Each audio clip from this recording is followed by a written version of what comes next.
نہیں اڑا سکتے۔ مقصد یہی ہے کہ اس قسم کے جو معاملات ہیں یا اس قسم کے حملوں سے بچا جا سکے۔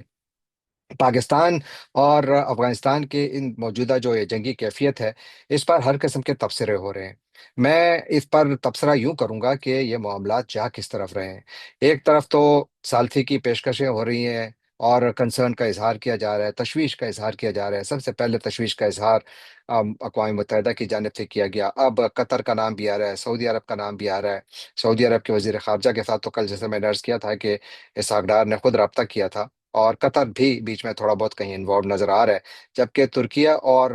روس اور چین کا نام بھی لیا جا رہا ہے۔ اور ساتھ ہی امریکی صدر ڈونلڈ ٹرمپ کا بھی وہ بیان ہر طرف وائرل ہے، جس میں کہ انہوں نے بنیادی طور پر پاکستان کے حق دفاع کی حمایت کی۔ اور ساتھ ہی امریکی نائب وزیر خارجہ ایلیسن ہوکر کا بھی انہوں نے ٹویٹر پر ایک ٹویٹ میں لکھا کہ انہوں نے پاکستان کی سیکرٹری خارجہ سے بات چیت کی، اور بہت زیادہ افسوس کا اظہار کیا کہ جو موجودہ کانفلکٹ ہے، اس میں جو جانوں کا ضیاع ہو رہا ہے، اس پر انہوں نے اظہار ہمدردی کیا، اور یہ کہ امریکہ کی مکمل حمایت کا اعلان کیا کہ پاکستان کے ساتھ امریکہ کھڑا ہے، اور پاکستان کو یہ حق حاصل ہے کہ وہ اپنا دفاع کرے، اور اپنے دفاع میں پاکستان جو بھی کر رہا ہے وہ ٹھیک کر رہا ہے بنیادی طور پر۔ جبکہ چین، برطانیہ، یورپین یونین، ترکی، ایران، یہ تمام ممالک جو ہیں وہ دونوں جانب سے یہ مطالبہ کر رہے ہیں کہ آپ ڈی ایسکیلیٹ کریں، سیز فائر کی طرف بڑھیں، بات چیت کے ذریعے معاملات کو حل کریں۔ اور جو ایرانین فارن منسٹری ہے، اس نے تو کہا ہے کہ اس میں میڈیشن میں بھی وہ، یعنی پہلے بھی انہوں نے آفر کیا تھا، اور ایک مرتبہ پھر وہ شاید اسی کی جانب بڑھ رہے ہیں، لیکن اب تک کوئی ایکٹیو میڈیشن نہیں ہے، نہ ہی کچھ نظر آ رہا ہے، کیونکہ فی الحال دونوں جانب سے جو ڈٹرمنیشن نظر آ رہی ہے وہ یہ ہے کہ ان جھڑپوں کو جاری رکھا جائے۔ جیسا کہ میں نے عرض کیا کہ پاکستان اور افغانستان کے درمیان یہ جھڑپیں اب باقاعدہ ایک کھلی اور بڑی جنگ کی جانب بڑھ رہی ہیں۔ 53 جگہوں پر انگیجمنٹ، بہت بڑی انگیجمنٹ ہے، یعنی یہ بہت سارے سیکٹرز پر اس وقت لڑائی ہو رہی ہے، اور باقاعدہ لڑائی ہو رہی ہے۔ اور وہاں پر جس طریقے سے دعوے کیے جا رہے ہیں، اور پھر جس طریقے سے اس نفرت اور غصے کی فضا میں جو سب سے بڑی کیجولٹی ہے وہ یہ ہے کہ عقل اور امن کی باتیں پیچھے رہ جاتی ہیں، اور یہی وہ موقع ہے کہ جہاں پر ہم جیسے لوگوں کو، ان تمام لوگوں کو جو کہ امن پسند ہیں، جو چاہتے ہیں کہ یہاں پر جنگیں نہ ہوں، کیونکہ ہم نے اس علاقے میں جنگیں بہت دیکھ لیں، یہاں کے لوگوں نے بہت جنازے اٹھا لیے، یہاں کے لوگوں نے بہت تکلیفیں برداشت کر لیں، اور ایک مرتبہ پھر کسی بھی نام پر اگر یہاں پر جنگ ہوگی تو اس کا نقصان اس خطے میں ہوگا۔ میں اس وقت تھوڑا دیر جو تھوڑا اینالائز کرنا چاہتا ہوں وہ یہ ہے کہ معاملہ کس طرف جا رہا ہے، اور یہ کہاں جا کر رک سکتا ہے۔ ایک تو یہ ہے کہ اگر آپ ملیٹریلی دونوں جانب کا کوئی موازنہ کرے تو کوئی موازنہ بنتا ہی نہیں ہے، کیونکہ پاکستان کے پاس کوئی 6.5 لاکھ سے زیادہ کی فوج ہے، پاکستان کے پاس 2,500 سے زیادہ ٹینکس ہیں، پاکستان کے پاس 400 سے زیادہ لڑاکا طیارے ہیں، پاکستان کے پاس بہت زیادہ ملٹری ایسٹس ہیں، دنیا کی پانچویں چھٹی بڑی فوج ہے۔ جبکہ افغانستان کے پاس جو طالبان کی یہ جو آرمی ہے، ان کے کوئی 1,72,000 فوجی بتائے جاتے ہیں کہ ان کی اسٹرینتھ ہے۔ ان کے پاس امریکی اسلحہ ہے جو کہ امریکہ نے بھیجا تھا، یعنی چھوڑا تھا پیچھے، اور کافی ایڈوانسڈ ویپنس بتائے جاتے ہیں۔ لیکن اب سوال یہ ہے کہ ان کی ایک خاص حد ہے، یعنی وہ ایک خاص حد تک تو اس کو استعمال کر سکتے ہیں، لیکن اس سے آگے نہیں جا سکتے، اسی لیے وہ ان کے پاس ایئر فورس نہیں ہے، لیکن وہ پاکستان پر پھر بھی فضائی حملے کر رہے ہیں ڈرونز کے ذریعے۔ تو گویا طالبان کی اہلیت محدود ہے، لیکن اہلیت ہے، وہ پاکستان کو یقیناً مشکل میں ڈال سکتے ہیں، لیکن زیادہ لمبی جنگ نہیں لڑ سکتے۔ سب سے بڑا سوال تو یہ ہے، ہمیشہ کے لیے جنگ شروع کرنا آسان ہوتا ہے، جنگ کو ختم کرنا مشکل ہوتا ہے، اور پھر ایک ایسی جنگ جس کا کوئی نتیجہ یا مقصد نظر نہ آ رہا ہو، تو پھر اس جنگ کا خاتمہ تو سب سے مشکل ہو جاتا ہے، کیونکہ اس میں کمپلیکیشنز بہت زیادہ ہوتی ہیں۔ اسی لیے آپ کو اس وقت دونوں طرف سے بہت زیادہ زبردست قسم کا ایک وہ کہتے ہیں جنگی بیانیہ نظر آ رہا ہے۔ ایک طرف پاکستان کی جانب سے اعلان کیا جا رہا ہے کہ ہم ان کو کرشنگ بلو دیں گے، یعنی ان کو تہس نہس کر دیں گے، جبکہ افغانستان کی جانب سے وہ کہہ رہے ہیں کہ جناب ہم بھی پاکستان کا بھرپور ان کا مقابلہ کریں گے، اور جب تک ہمیں جان میں جان ہے ہم لڑتے رہیں گے۔ اس میں سراج الدین حقانی کا بھی آج بیان سامنے آیا کہ انہوں نے کہا کہ ہمارے پاس پہلے بھی کبھی ایسٹس نہیں تھے، لیکن ہم نے سپر پاورز کو ہرایا ہے، اور ہم ایک مرتبہ پھر بھی یہی تاریخ دہرا سکتے ہیں۔ تو دونوں جانب سے ایک ڈٹرمنیشن نظر آ رہی ہے، امن کی جانب نہیں، جنگ کی جانب۔ اور افغانستان میں جو طالبان ہیں، وہ اس وقت جو وہ جنگ لڑ رہے ہیں، وہ اپنے عوام کو یہ بتانے کی کوشش کر رہے ہیں کہ بنیادی طور پر ہم اپنا دفاع کر رہے ہیں، کیونکہ پاکستان نے ہم پر حملہ کیا ہے۔ جبکہ پاکستان کا جو آرگومنٹ ہے، جو پاکستان کی دلیل ہے، وہ یہ ہے کہ افغانستان میں دہشت گرد موجود ہیں، اور یہ صرف پاکستان نہیں کہہ رہا، یونائٹڈ نیشنز کی بار بار ایسی رپورٹ سامنے آئی ہیں کہ جو کہہ رہی ہیں کہ وہاں پر موجود ہیں۔ اور وہاں سے یہ دہشت گرد پاکستان میں آتے ہیں۔ اس میں بھی پاکستان کے جو جو ایویڈنس ہے وہ پاکستان نہیں بلکہ انٹرنیشنل میڈیا رپورٹ کر رہا ہے۔ میں اس میں واشنگٹن پوسٹ کی ایکسکلوسیو اور ایک انویسٹیگیٹو رپورٹ تھی جس میں ان کا کہنا تھا کہ پاکستان میں جتنے بھی حملے ہو رہے ہیں ان میں جو اکثر ہتھیار استعمال ہو رہے ہیں وہ امریکی ہیں، یعنی وہ اکراس دی بارڈر افغانستان سے آ رہے ہیں، اور ان دہشت گردوں کو فلی سپورٹ جو ہے وہ افغان طالبان کی حاصل ہے۔ لیکن افغانستان کے لیے ایک مسئلہ بھی ہے۔ افغانستان کے لیے مسئلہ یہ ہے کہ افغانستان اپنے دفاع کے نام پر جنگ تو لڑ سکتا ہے، لیکن کتنی دیر تک لڑ سکتا ہے، پہلا سوال۔ دوسرا، کیا وہ یہ جنگ جیت سکتا ہے؟ تیسرا، کیا وہ جنگ جیتے یا ہارے، دونوں صورتوں میں دنیا جو اس سے ڈیمانڈ کر رہی ہے کہ افغانستان کی سرزمین پر دہشت گرد موجود ہیں، ان کو ان کو آپ کو ختم کرنا ہوگا، کیا وہ کرنے کی صلاحیت رکھتا ہے؟ دہشت گردوں کو اپنی سرزمین سے ہٹانے کی صلاحیت رکھتا ہے؟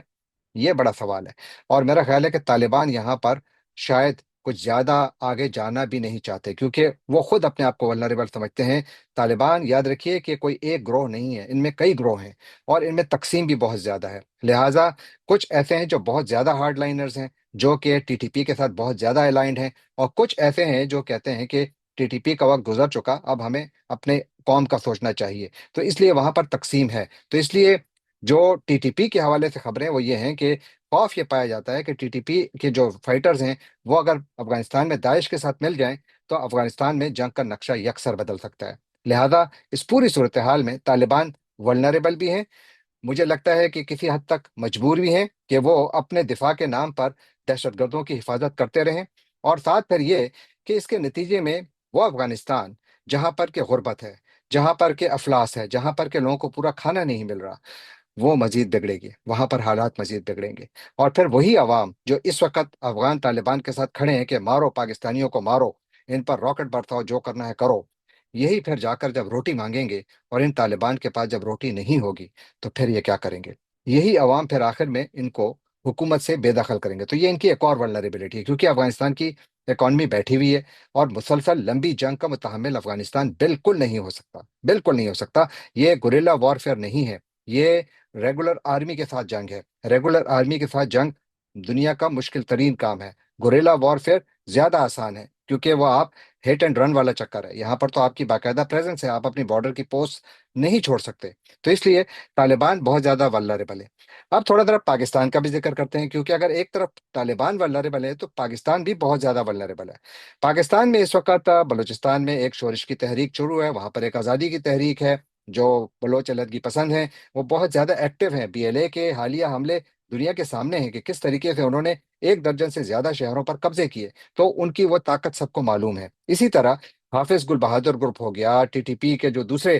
نور ولی محسود اور دوسرے جو ہو گئے، اور پھر باقی کتنے سارے دہشت گرد یہاں پر موجود ہیں، پھر اس میں داعش بھی یہاں پر موجود ہے۔ اتنے سارے دہشت گردوں کی پاکستان کی سرزمین پر موجودگی بھی پاکستان کے لیے پہلے سے ایک بہت بڑا سیکیورٹی تھریٹ نہیں بلکہ سیکیورٹی چیلنج ہے، بلکہ میں کہوں گا کہ درد سر ہے۔ اور اس صورتحال میں جب آپ کے تعلقات افغان طالبان کے ساتھ بھی اتنے زیادہ بگڑ جائیں کہ آپ ایک جنگ میں جا چکے ہیں، اور آلریڈی وہ طالبان ان دہشت گردوں سے جڑے ہوئے ہیں، تو کیا اس پر آپ کو حیرانگی نہیں ہوگی کہ پاکستان میں دہشت گردی کی لہر مزید بڑھ سکتی ہے؟ میرا خیال ہے بالکل بڑھ سکتی ہے۔ اسی لیے میں نے شروع میں عرض کیا کہ پاکستان میں جتنے بھی دہشت گرد گروہ ہیں، اسپیشلی نور ولی محسود ہو گیا، اور ساتھ پھر حافظ گل بہادر ہو گیا، اور باقی جتنے بھی چھوٹے بڑے گروپس ہیں، ان کے حوالے سے اطلاعات ہیں کہ انہوں نے اپنے فائٹرز کو موبلائز کیا ہے کہ آپ اپنے حملے زیادہ کریں، بڑھائیں۔ تو مجھے لگتا ہے کہ پاکستان کے اندر اسپیشلی خیبر پختونخوا اس سلسلے میں سب سے زیادہ ولنریبل ہے، کیونکہ ان دہشت گردوں کی سب سے زیادہ موجودگی انہی علاقوں میں ہے۔ اسی لیے آپ دیکھیے کہ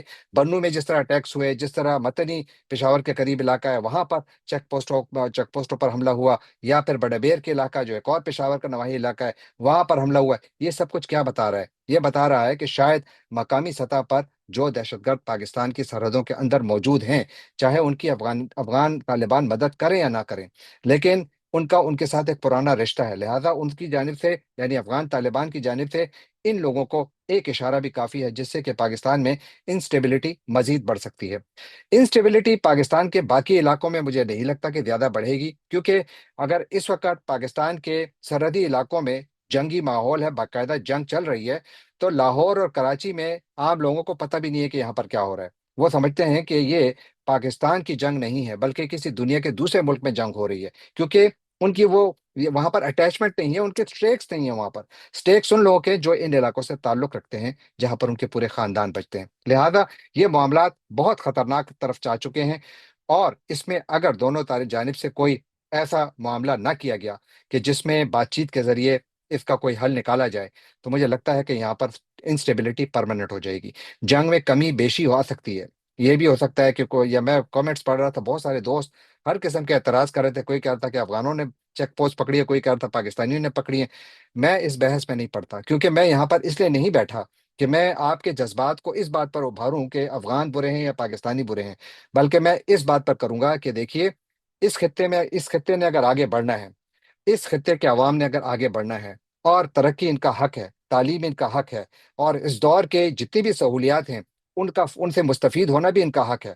تو اس کے لیے واحد راستہ یہ ہے کہ پاکستان اور افغانستان اپنے تعلقات کو ٹھیک کریں، اور ایک دوسرے کی کے جو رسپیکٹ کریں، ایک دوسرے کے جو کنسرنز ہیں ان کو ایڈریس کریں۔ پاکستان اگر افغانستان سے صرف ایک ہی ڈیمانڈ کر رہا ہے، پاکستان تو اور کچھ مانگ بھی نہیں رہا، صرف یہ ڈیمانڈ کر رہا ہے کہ آپ ان لوگوں کو روکیں، آپ کی سرزمین پر موجود ہیں، سب کو معلوم ہے، تو پھر اگر طالبان اس پر کان نہیں دھرتے تو معاملات کیا ہوں گے؟ پرماننٹ انسٹیبلٹی، جس میں زیادہ سفر افغانستان کرے گا، کیونکہ اب پاکستان میں بھی ظاہر ہے کہ نقصان تو پاکستان کو آلریڈی ہو رہا ہے، اور پاکستان بھی زیادہ لمبی جنگ بالکل نہیں کر سکتا، کیونکہ پاکستان کی اپنی اکانومی کی حالت بھی بہت بری ہے، تو گویا دو دنیا کے غریب ترین ممالک ایک دوسرے کے گلے کاٹنے پر تلے ہوئے ہیں، اور یہاں ہمارے کچھ لوگ جو کہ قوم پرستی کے نام پر جنگ میں مزید جو ہے قوموں کو جھونکنا چاہتے ہیں، اس سے کچھ نہیں ہوگا، اس سے صرف اور صرف نقصان ہوگا۔ لہذا مجھے اس وقت واحد راستہ جو نظر آ رہا ہے کہ جس میں امن بھی ہے اور جس میں سب کے لیے خیریت بھی ہے، وہ یہی ہے کہ بات چیت کے ذریعے معاملات کو آگے بڑھایا جائے، اور اس میں زیادہ ذمہ داری میری رائے میں طالبان پر ہے، کیونکہ پاکستان ان سے اور کچھ نہیں ڈیمانڈ کر رہا، نہ تو پاکستان کو افغانستان کی سرزمین چاہیے، نہ وہاں پر کوئی حکومت بنانے کی ضرورت ہے، بلکہ پاکستان صرف یہ چاہتا ہے کہ دیکھیے آپ کی طرف سے انسٹیبلٹی آ رہی ہے، آپ اس کو روک دیں۔ وہ لکھنے کے لیے تیار نہیں ہے، میں نے کل بھی ذکر کیا تھا، آج میرے دوست اسماعیل خان نے ڈان میں ایک بہت اچھا آرٹیکل لکھا ہے، اس میں بھی آپ دیکھیں تو اس میں وہ کہتے ہیں کہ وہ لکھنے کے لیے یعنی وہ تیار ہی نہیں ہے کہ وہ ان رائٹنگ آپ کو دیں کہ ہم اس سلسلے میں کچھ کریں گے، کیونکہ وہ ان کے ساتھ کھڑے ہیں، اسی لیے یہ سب کچھ کر رہے ہیں۔ تو یوں اس وقت یہ جو ٹٹ فار ٹیٹ کی جنگ ہے، اس میں مجھے لگتا ہے کہ پاکستان کا خیال ہے کہ ہم یہاں پر جو سرحدی علاقوں میں ان کے ٹھکانے ہیں یا جو بھی ان کے ساتھ معلومات ہیں، اس کے ذریعے ہم ان کو کچھ سوفن کر سکتے ہیں، تو شاید کر سکتے ہیں، لیکن کیا یہ لانگ ٹرم سولوشن ہے؟ بالکل نہیں ہے۔ اسی طرح افغان طالبان اگر کسی بھی دنیا میں رہتے ہیں اور ان کا یہ خیال ہے کہ وہ پاکستان کو ملیٹریلی شکست دے سکتے ہیں، تو یہ بھی وہ بھول جائیں، کیونکہ یاد رکھیے پاکستان آکوپیشن آرمی نہیں ہے، نہ ہی پاکستان آکوپیشن آرمی بننا چاہتا ہے، تو لہذا یہ جنگ ان جنگوں سے بالکل مختلف ہے جب یہ کہتے ہیں کہ ہم نے سپر پاورز کو ہرایا ہے۔ سپر پاورز کو تب ہرایا تھا آپ نے کہ جب وہ آپ کی سرزمین پر تھے، جب وہ آپ کی سرزمین سے دور ہیں تو اس کے بعد آپ ان کا کچھ نہیں بگاڑ سکتے، کیونکہ آپ دور ہیں ان سے، اور یہ ایک باقاعدہ آرمیز کے درمیان جنگ ہے، تو اس لیے آپ کے پاس بھی چوائسز کم ہیں، اور دونوں جانب مجھے فی الحال کوئی ایسا مقصد بھی بڑا نظر نہیں آ رہا، یعنی مجھے صرف ٹٹ فار ٹیٹ والی جنگ نظر آ رہی ہے، اس میں مجھے کوئی بڑا مقصد نظر نہیں آ رہا، اور میں جب مقصد کی بات کرتا ہوں تو مجھے کارل وان کلازویٹس، یہ ایک جنگ کے ایک عظیم مفکر سمجھے جاتے ہیں۔ کلازویٹس جو تھے یہ 1780 میں اس وقت کے موجودہ جرمنی کی ایک آزاد ریاست پروشیا میں پیدا ہوئے تھے، اور وہاں پر اسی کی فوج میں بطور افسر انہوں نے خدمات بھی سر انجام دی۔ ملٹری سائنس کے حوالے سے ان کا بڑا نام سمجھا جاتا ہے، اور ہمیشہ سے ملٹری سائنس کے جو طالب علم ہیں ہمیشہ وہ ان کو پڑھتے بھی ہیں۔ ان کا کہنا تھا کہ فوجی طاقت کو ایک واضح سیاسی مقصد کے تابع ہونا چاہیے، یعنی فوجی طاقت کو ایک واضح سیاسی مقصد کے تابع ہونا چاہیے۔ انہوں نے خبردار کیا کہ اگر یہ وضاحت نہ ہو تو جنگ بے مقصد تشدد میں بدل سکتی ہے، جنگ بے مقصد تشدد میں بدل سکتی ہے، اور جس کے نتائج حکمت عملی کے بجائے محض اتفاق پر منحصر رہ جاتے ہیں، یعنی وہ اگر اتفاقیہ کچھ ہو گیا تو ہو گیا، ورنہ آپ کو اس میں کوئی حکمت عملی کہیں نظر نہیں آ رہی۔ اور پھر اسی لیے جب میں آخر میں یہ بات کروں گا کہ پاکستان اور افغانستان کے لیے ضروری ہے کہ وہ اس جنگ سے پیچھے ہٹیں، اور سیز فائر ہونی چاہیے، اور بات چیت کا راستہ کھلنا چاہیے۔ اس میں امریکہ کی جانب سے پاکستان کا حمایت کو تو ہمیشہ ہر ایک کو ظاہر ہے ویلکم ہی کرے گا، لیکن یہاں پر میرا خیال ہے کہ سیز فائر کے لیے بات چیت کے ذریعے معاملات کو حل کرنے کے لیے کوششیں ہونی چاہیے، جس میں چین بڑا کردار ادا کر سکتا ہے۔ مجھے دو بڑی طاقتیں نظر آ رہی ہیں کہ جن کا اس معاملے میں بہت اثر ہو سکتا ہے، ایک چین اور دوسرا روس۔ دونوں کی جانب سے اعلان تو یہی کیا گیا ہے کہ وہ ڈی ایسکیلیشن کے حق میں ہے، سیز فائر کے حق میں ہے، اور بات چیت کے حق میں ہے، اینڈ لیٹس ہوپ کہ دیٹ ہیپنس، کیونکہ اس خطے نے بہت جنگیں دیکھ لی۔ شاید اب امن کا وقت ہے، ہم سب کو امن کے لیے بات کرنی چاہیے، ہم سب کو امن کی آواز اٹھانی چاہیے۔ جنگوئی کی بات ہو رہی ہے تو ایران اور امریکہ کے معاملات بھی سب کو معلوم ہے، وہاں پر معاملات کافی بگڑے ہوئے ہیں، اور ہر طرف سے اطلاعات یہی ہیں کہ امریکہ بالکل جنگ کے لیے تیار ہے، اور آج اطلاعات یہ ہیں کہ چین اور برطانیہ نے اپنے شہریوں کو کہا ہے کہ وہ ایران چھوڑ دیں۔ تو گویا یہاں پر اب خوف یہ بڑھ رہا ہے کہ امریکہ کسی بھی وقت ایران پر حملہ کر سکتا ہے، کیسے وقت جب امریکہ اور ایران کے درمیان بات چیت کا دوسرا دور ختم ہو چکا ہے۔ اور آج جب میں ریکارڈنگ کر رہا تھا تو اس سے پہلے یہ خبر آئی کہ عمان کے جو وزیر خارجہ ہیں، بدر بن حماد البسیدی، ان کا ایک بیان آیا ہے، بڑا اہم ہے۔ وہ کہہ رہے ہیں کہ امریکہ اور ایران میں ایک ایگریمنٹ تو اس حد تک ہو گیا ہے کہ ایران مزید انرچڈ یورینیم کے سٹاک پائلز نہیں رکھے گا، یعنی یورینیم کے ذخائر نہیں رکھے گا، یورینیم کی افزودگی روک دے گا، یہ اس سے مطلب لیا جا سکتا ہے، جو کہ ایک بہت بڑی بات ہے۔ اور اس کا مطلب یہ ہوا کہ اگر ایران سٹاک پائلنگ نہیں کرتا تو ایران بنیادی طور پر اپنے ایٹمی پروگرام کو روک دے گا۔ کیا یہ امریکہ کو قابل قبول ہوگا؟